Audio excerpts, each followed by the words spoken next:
Hello दोस्तों, स्वागत है आप सभी का आकस्मिक आईएएस यूट्यूब चैनल पर। दोस्तों, आज हम डिस्कस करेंगे विजनराइज टेस्ट सीरीज का सेकंड पार्ट। तो चलिए बिना टाइम वेस्ट करते हुए वीडियो पे आगे बढ़ते हैं। गाइस, आज का फर्स्ट क्वेश्चन है, consider the following statements regarding the Faraizi movement. Faraizi आंदोलन के संबंध में निम्नलिखित कथनों पर विचार करें। Option 1, it was founded in East Bengal by Dudu Miyan. इसकी स्थापना ईस्ट बंगाल में दुदू मियान के द्वारा किया गया है। Option second, it aim to revive Islam and promote social justice among Bengali Muslims.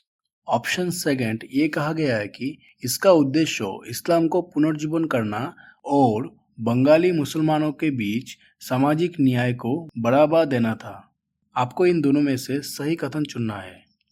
Option A 1 only, option B 2 only, option C both 1 and 2 only, and option D neither 1 और 2। Right answer होगा option B 2 only. It aim to revive Islam and promote social justice among Bengali Muslims. Faraizi movement के बारे में अगर कुछ बोला जाए तो ये फराजी मूवमेंट स्थापित हुआ था 1819 और हाजी शरियतुल्लाह के द्वारा ये फराजी मूवमेंट को आंदोलन किया गया है। तो इसके हिसाब से ऑप्शन नंबर 1 इज इनकरेक्ट। तो चलिए नेक्स्ट देखते हैं। Consider the following statements regarding Matangini Hazra. Option 1, she was a member of Anushilan Samiti and participated in Bengal revolutionary activities. Questions ये कहा गया है कि मतंगिनी हाजरा के संबंध में निम्नलिखित कथन पर विचार करें। ऑप्शन नंबर 1, ये कहा गया है कि वो अनुशीलन समिति का मेंबर था और बंगाल रिवोल्यूशनरी एक्टिविटीज में भी पार्टिसिपेट था। Second option, she was martyred while leading a procession towards the Tamlok police station to hoist the national flag in 1942। Second option ये कहा गया है कि 1942 में राष्ट्रीय ध्वज फहराने के लिए तमलुक पुलिस स्टेशन को और एक जुलूस का नेतृत्व करते समय वो शहीद हो गए। आपको इन दोनों में से सही कथन को चुनना है। Option A 1 only, option B 2 only, option C both 1 and 2, and option D neither 1 or 2। Right answer होगा option B 2 only. She was martyred while leading a procession towards the Tamluk police station to hoist the national flag in 1942। अगर मातंगिनी हाजरा के बारे में कुछ बोला जाए, she was born in a poor agriculture family और ये जन्म हुआ था 1869 ईयर्स में। और ये मातंगिनी हाजरा यंग एज में बहुत सारा सोसाइटी चैलेंज भी फेस किया था और वो 12 साल की उम्र में ही एक बुरे आदमी के साथ उसका शादी हुआ था और वो सिर्फ 18 साल की उम्र में ही विधवा भी हो गया। इसके बाद वो बहुत सारा काम किया, जैसे कि सोशल वर्क, कम्युनिटी सपोर्ट के साथ। उसके बाद ये मातंगिनी हाजरा का निकनेम पड़ा गांधी बुढ़ी, क्योंकि इनका बात करने का स्टाइल ज्यादातर गांधी जी के साथ मिलता था, इसीलिए उसका नाम पड़ा गांधी बुढ़ी, जिसको ओल्ड गांधी भी कहा जाता है। और इसके साथ साथ हजारों महिला भी इसके साथ जुड़ गया था फ्रीडम स्ट्रगल के लिए। तो यही है मातंगिनी हाजरा के बारे में कुछ बातें। चलिए नेक्स्ट क्वेश्चन देखते हैं। Consider the following statements about the common aspects of elections in the USA and India. इसमें यह कहा गया है कि यूएसए एंड इंडिया के इलेक्शन में कौन कौन सा चीज कॉमन है। Option 1, both countries follow decentralize voter registration. इनमें यह कहा गया है कि दोनों कंट्री ही फॉलो करता है डिसेंट्रलाइज वोटर रजिस्ट्रेशन को। Option 2, both countries follow the fast paced the post system for general election. Option 2 पर यह कहा गया है कि दोनों country fast paced the post system को फॉलो करता है जनरल इलेक्शन के लिए। And option 3, both countries do not permit absent voting via email. दोनों ही country absent voting via email को परमिट नहीं देता। आपको इनमें से कौन सा इनकरेक्ट है वो बोलना है। Option A only 1, option B only 2, option C all 3, and option D none. इसका राइट आंसर होगा ऑप्शन सी ऑल थ्री। 1, 2, 3 ये तीनों का तीनों ही गलत है। तो चलिए दोस्तों इसको थोड़ा डिटेल में जानते हैं।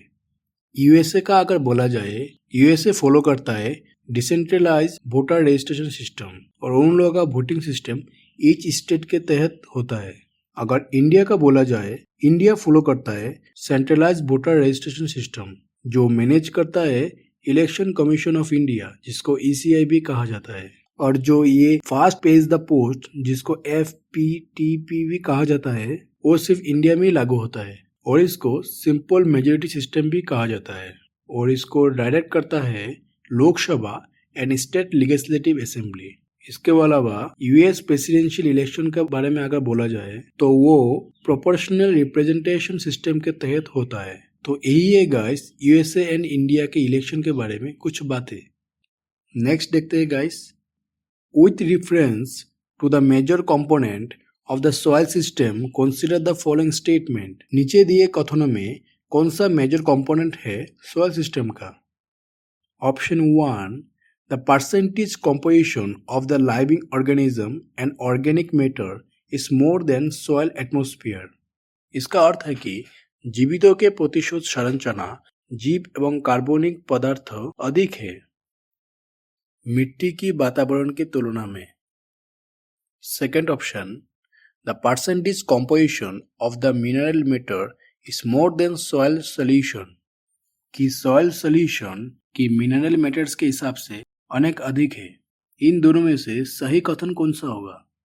Option A 1 only, option B 2 only, option C both 1 and 2 and option D neither 1 nor 2। तो इसका राइट आंसर होगा option B 2 only. The percentage composition of the mineral matter is more than soil solution. इस soil के बारे में अगर बोला जाए, ये सॉइल एक बायोलॉजिकल एक्टिविटी है जो कि अर्थ के अपर मोस्ट लेयर में लाई करता है और ये soil mix of minerals, organic matter, water and air के तहत मिश्रित होता है। तो यही है गाइस सॉइल के बारे में कुछ बातें।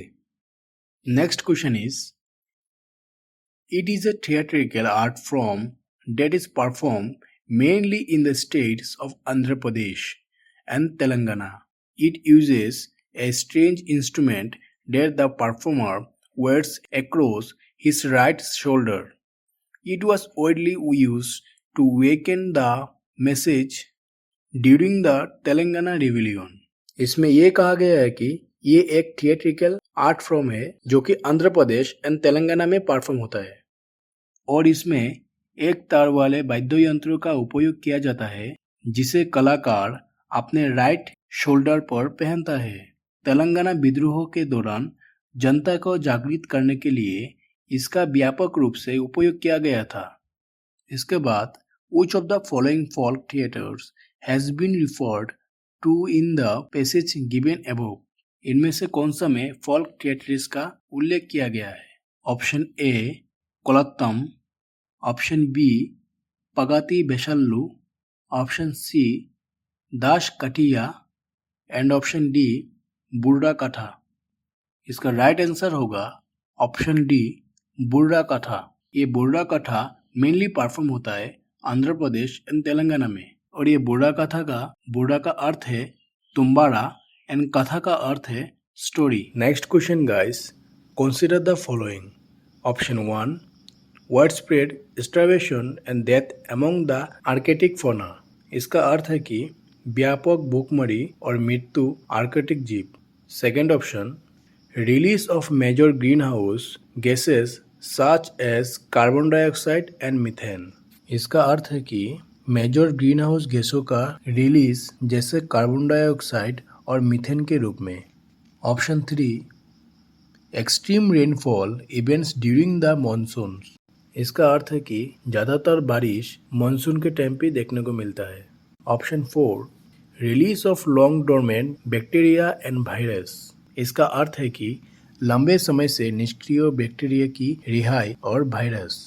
इसके बाद how many of the above could be the possible consequences of archaic amplification?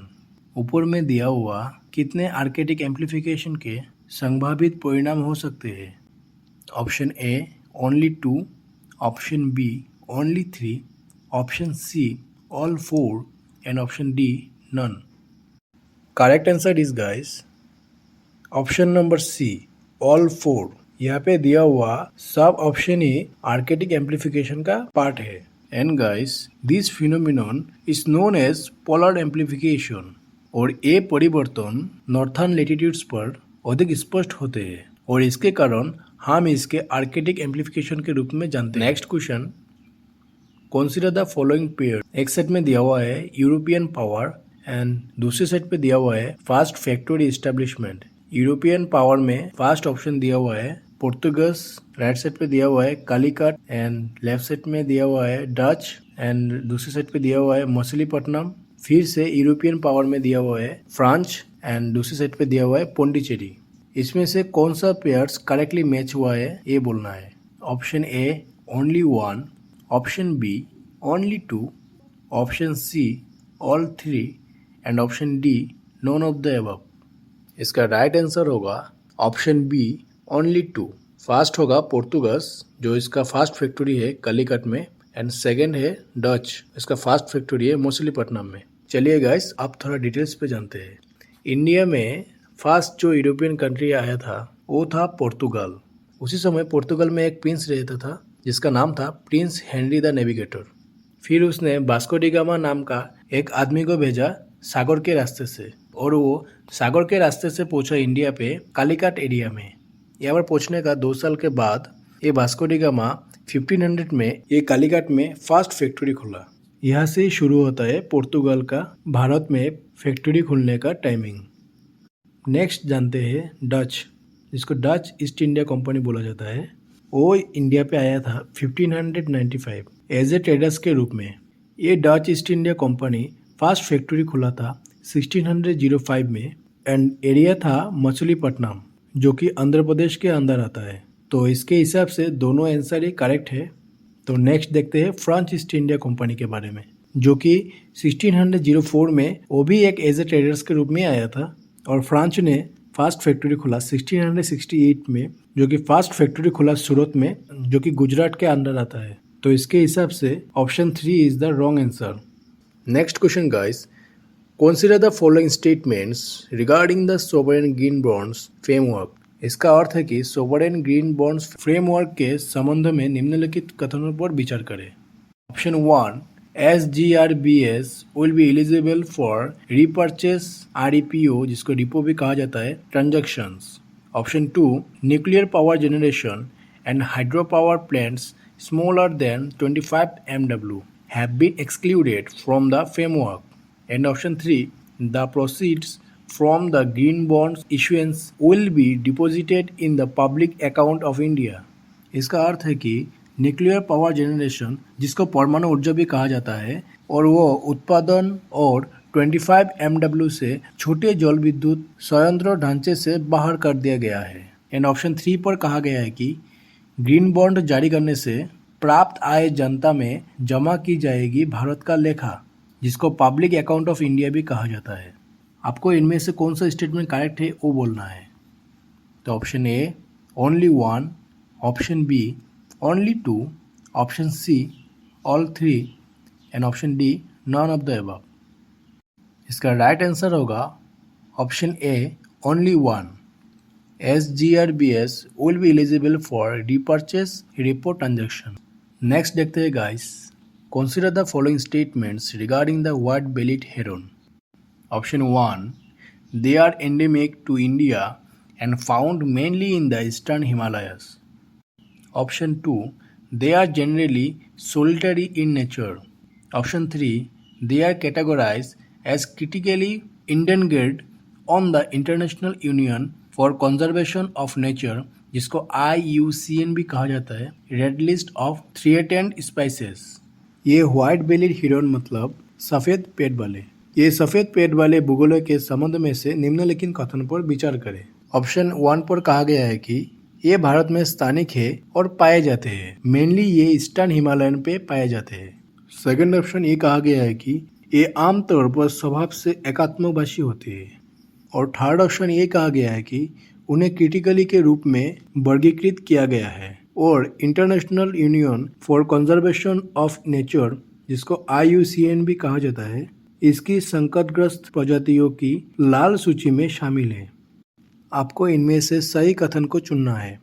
Option A only 1, option B only 2, option C all 3 and option D none. तो इसका राइट आंसर होगा ऑप्शन बी ओनली 2। जैसे कि option 1 पर कहा गया है कि ये सिर्फ हिमालयन रीजन में ही पाए जाते हैं, लेकिन हकीकत में ऐसा नहीं। वो Bangladesh, north Myanmar and west central Myanmar, Bhutan and north east India में पाए जाते हैं, ना कि हिमालयंस के रीजन में। तो नेक्स्ट क्वेश्चन देखते हैं।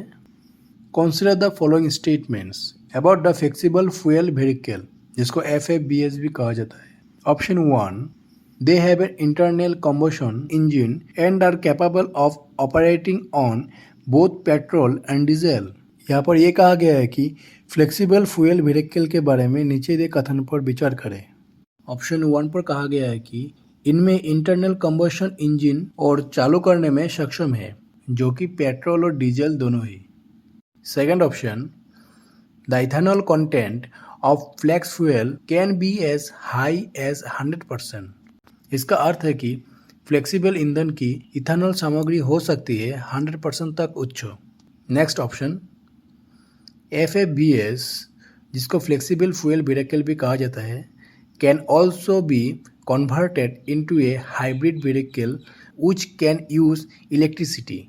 इसका अर्थ है कि FFVS को हाइब्रिड में भी बदला जा सकते हैं, व्हीकल जो इलेक्ट्रिसिटी का उपयोग कर सकता है।